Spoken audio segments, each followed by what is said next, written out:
In eighth grade, my giggling friend came up to me outside our classroom to show me her phone screen. Assuming it would be juicy gossip or a funny meme, I grabbed her phone eagerly, expecting to get a good laugh before class. I was wrong. It was a group chat with all the popular boys in our grade, most of whom were white and were also our friends. When I started scrolling through, I'd never seen such vulgar language in my life. One message from a white Christian male described my Jewish friend as a B word, C word, N word who deserved to go burn with the other 6 million Jews. Other messages quite frequently described me as a fat N word. I was 13 years old and had never been called that word in my life, especially not by a friend.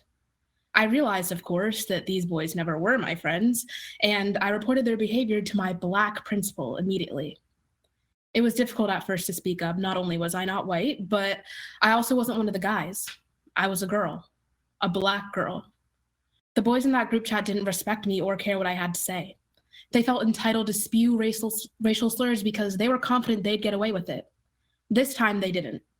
The only Black girl in the friend group got them a 2-day suspension. The only Black girl in the friend group was harassed for the rest of the school year. Black lives matter, of course. Black lives have mattered before George Floyd and before Eric Garner and before Trayvon Martin, and get this, even before Emmett Till. A good majority of the Black Lives Matter movement has centered around how racism has brutally confronted Black men. What we have not heard much about is how racism has impacted Black women.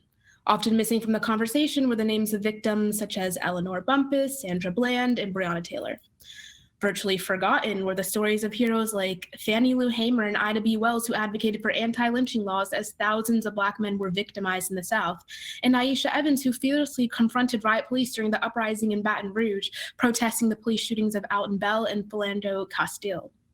Black women have stood up to injustice and fought for the lives of their brothers while watching as the world trivializes the impact these injustices have had on them as the most vulnerable women in society. In 8th grade, I had to learn to stand up, even if I was standing alone, and I was standing alone. Nobody in my majority white friend group had my back when the white male students hissed at me and bullied me online in retaliation. I don't regret speaking up against my so-called friends, but at the time it felt so risky and out of character.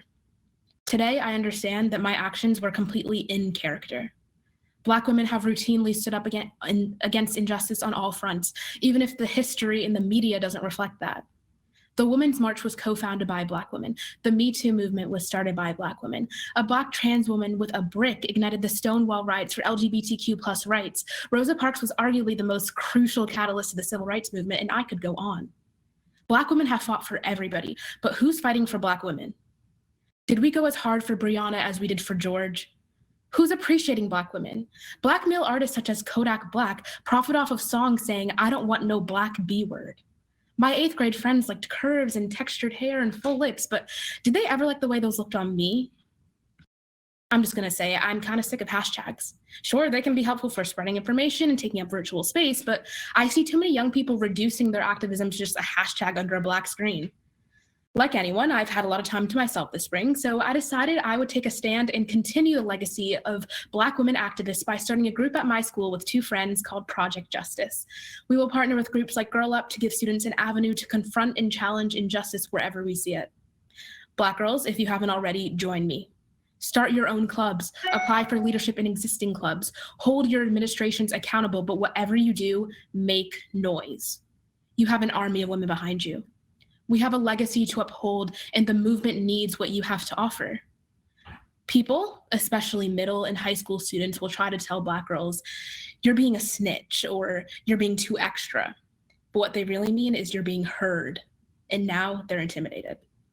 Good for you. Thank you, everyone.